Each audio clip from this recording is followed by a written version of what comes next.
मैं एक दबंग और लालची किस्म का पुलिस अफसर था। रिश्वत लिए बिना मैं कोई काम नहीं करता था। जल्दी से मैं किसी पर यकीन भी नहीं करता था। भ्रष्टाचार की बहती गंगा में मैं पूरा डूबा हुआ था और लड़कियां मेरी कमजोरी थी। शराब के नशे में डूबकर औरतों के जिस्म के साथ खिलवाड़ करना मेरी आदतों में शुमार था। एक बार मुझको एक बियर बार में सेक्स रैकेट चलने की सूचना मिली। सूचना मिलते ही मैंने अपने सहकर्मियों के साथ वहां छापा मारा। वहां किसी शख्स के जन्मदिन का जश्न हो रहा था। खचाखच भरे हॉल में सिगरेट, शराब और तेज परफ्यूम की मिलीजुली गंध फैली हुई थी। घूमते रंगीन बल्बों की रोशनी में अधनंगी बार डांसरों के साथ लड़के डांस करते गदर सा मचाए हुए थे। मैं हॉल में घुसा और चारों ओर एक नज़र फेरते हुए तेजी से दहाड़ा, खबरदार, कोई अपनी जगह से नहीं हिलेगा। बंद करो ये तमाशा और बत्तियां जलाओ। तुरंत बार में चारों ओर रोशनी बिखर गई। सब कुछ साफ साफ नजर आने लगा। मैं एक बार डांसर के पास पहुंचा और उसे ऊपर से नीचे तक देखते हुए एक जोरदार तमाचा उसके गाल पर मारा। वो बार डांसर गिर ही पड़ती कि मैंने उसे बाहों का सहारा देकर थाम लिया और बार मालिक को थाने में मिलने का आदेश देते हुए मैं उस बार डांसर को अपने साथ लेकर बाहर निकल गया। मैंने सोचा कि उस लड़की को थाने में ले जाकर बंद कर दूं। फिर कुछ सोचकर मैं उसे अपने घर ले आया। उस रात वो बार डांसर नशे में चूर मेरे बिस्तर पर ऐसी सोई कि जैसे कई दिनों से सोई ना हो। दूसरे दिन मैंने उसे नींद से जगाया और गर्मा गर्म चाय पीने को दी। उसने चालाक हिरनी की तरह बिस्तर पर पड़े पड़े अपने चारों ओर नजर फेरी। अपने आप को महफूज जान उसे तसल्ली भी हुई। उसने कनखियों से सामने खड़े मुझको देखा जो मैं उसे यहाँ पर उठा लाया था। मैं उस बार डांसर से पुलिसिया अंदाज में पेश हुआ तो वो सहम सी गई, मगर जब मैं थोड़ा मुस्कुराया तो उसका डर जाता रहा और खुलकर अपने बारे में सब कुछ सच सच बताने लगी कि वो रायपुर की रहने वाली है। वो पढ़ी लिखी और अच्छे घर की लड़की है। उसके पिता ने उसकी बहनों की शादी अच्छे घरों में की है, पर वो थोड़ी सांवली थी, इसलिए उसकी अनदेखी कर दी। इससे दुखी होकर वो एक लड़के के साथ घर से भाग गई थी। रास्ते में उस लड़के ने भी धोखा देते हुए उसे किसी और के हाथ बेचने की कोशिश की। वो किसी तरह से वहां से उसके चंगुल से भागकर यहाँ आ गई और पेट पालने के लिए बार में डांस करने लगी। मैंने कहा, तुम्हारे जैसी लड़कियां जब रंगे हाथ पकड़ी जाती हैं तो वो यही बोलती हैं कि वो बेकसूर हैं। ठीक है, तुम्हारा केस थाने तक नहीं जाएगा, बस तुम्हें मेरा एक काम करना होगा। मैं तुम्हारा ख्याल रखूंगा। मुझे क्या करना होगा? उस बार डांसर के मासूम चेहरे पर चालाकी के भाव तैरने लगे थे। मैंने उसे घूरते हुए कहा, तुम मेरे लिए मुखबिरी का काम करोगी। उस बार डांसर को अपने बचाव का कोई उपाय नहीं दिखा। वो बेचारगी का भाव लिए एकटक मेरी ओर देखने लगी। मैं पकड़ी गई लड़कियों से मुखबिरी का काम कराता था। लड़कियां भेजकर मैं मुर्गा फंसाता था। पकड़े गए अपराधियों से केस रफा दफा करने के एवज में उनसे हजारों रुपए वसूलता था। शराब के नशे में कभी कभी तो मैं बाजारू औरतों को घर पर भी लाने लगा था, जिसके चलते मेरी पत्नी मुझे छोड़कर मायके में रहने लगी थी। इस बार डांसर को भी मैं यही सोचकर लाया था कि उसे इस्तेमाल करके छोड़ दूंगा, पर इस लड़की ने ना जाने कौन सा जादू किया जो मैं अंदर से पिघला जा रहा था। मैंने पूछा, तुम्हारा नाम क्या है? कोमल। जानती हो मैं तुम्हें यहाँ पर क्यों लाया हूँ? जी नहीं, क्योंकि थाने में औरतों की इज्जत नहीं होती।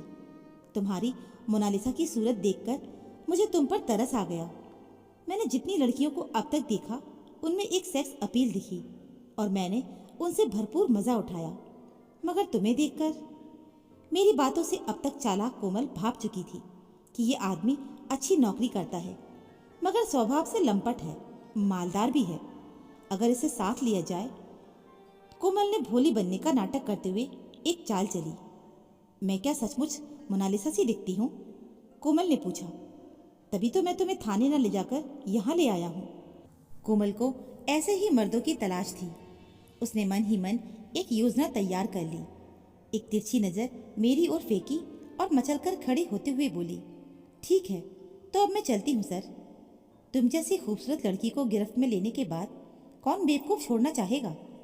तुम जब तक चाहो यहाँ पर रह सकती हो। वैसे भी मेरा दिल तुम पर आ गया है। मैं बोला, नहीं नहीं, मैं चाहती हूँ कि आप अच्छी तरह से सोच लें। मैं एक बार डांसर हूँ और क्या आपको मुझ पर भरोसा है?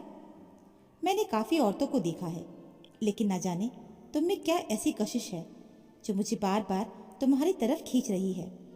तुम्हें विश्वास ना हो तो फिर जा सकती हो। कोमल एक शातिर खिलाड़ी थी। वो तो यही चाहती थी, लेकिन वो हाड़ी को थोड़ा और ठोक बजा लेना चाहती थी, ताकि हाड़ी में माल भर जाने के बाद ले जाते समय कहीं वो टूट ना जाए। वो एकाएक पूछ बैठी, क्या आप मुझे अपनी बीवी बना सकते हैं? हाँ हाँ, क्यों नहीं। मैं नहीं चाहता कि मैं जिसे चाहूँ वो कहीं और जाकर नौकरी करे। आज से ये घर तुम्हारा हुआ। कहकर मैंने घर की चाबी एक झटके में कोमल की ओर उछाल दी। कोमल को खजाने की चाबी के साथ सैया भी कोतवाल मिल गया था। उसके दोनों हाथ में लड्डू था। वो रानी बनकर पुलिस वाले के घर में रहने लगी। मैं एक फरेबी के जाल में फंस चुका था। अगले दिन कोमल ने मुझको फिर परखना चाहा कि कहीं मैं उसके साथ केवल ऐश मौज तो नहीं करना चाहता हूँ, या फिर वाकई में मैं उस मसले पर गंभीर हूँ। कहीं मैं उसे मसल कर छोड़ ना दूँ, फिर तो उसकी बनी बनाई योजना मिट्टी में मिल जाएगी। कोमल घड़ियाली आंसू बहाते हुए कहने लगी, मैं भटक कर गलत रास्ते पर चल पड़ी थी।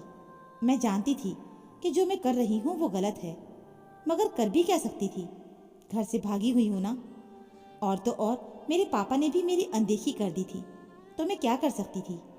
मैं घर नहीं जाना चाहती थी। मैं अपनी जिंदगी से हारी हुई हूँ। कोमल, तुम अपने रास्ते से भटककर जिस दलदल की ओर जा रही थी, वहां से निकलना नामुमकिन है। तुमने अपने मन की नहीं सुनी और गलत जगह फंस गई।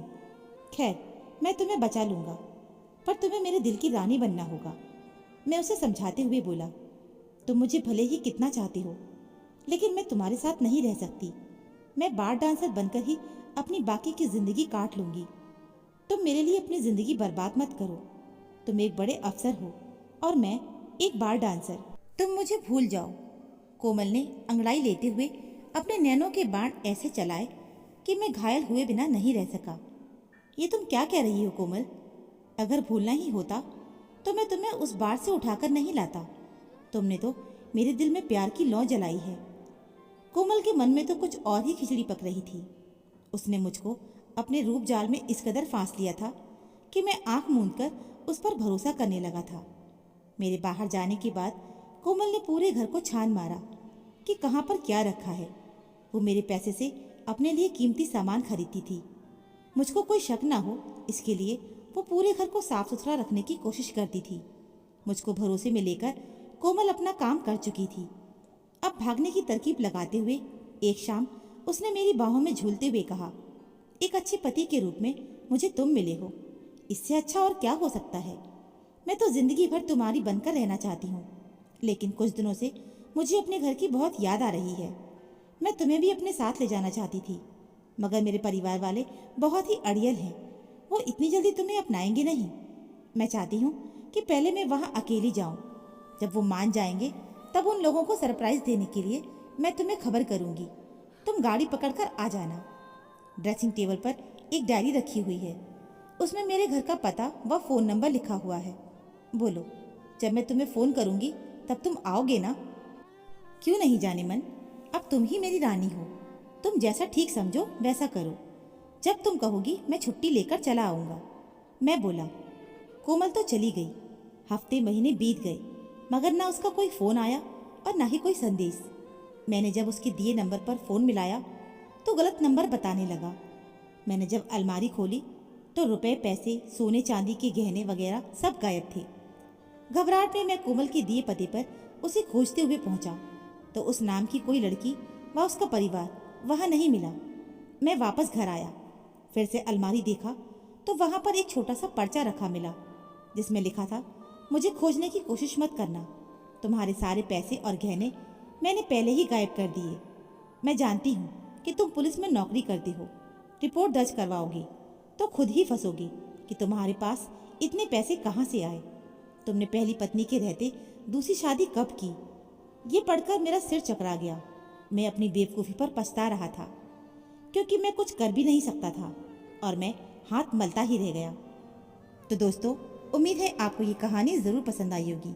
कहानी अच्छी लगी हो तो प्लीज़ वीडियो को लाइक, शेयर, चैनल को सब्सक्राइब ज़रूर कर लीजिएगा।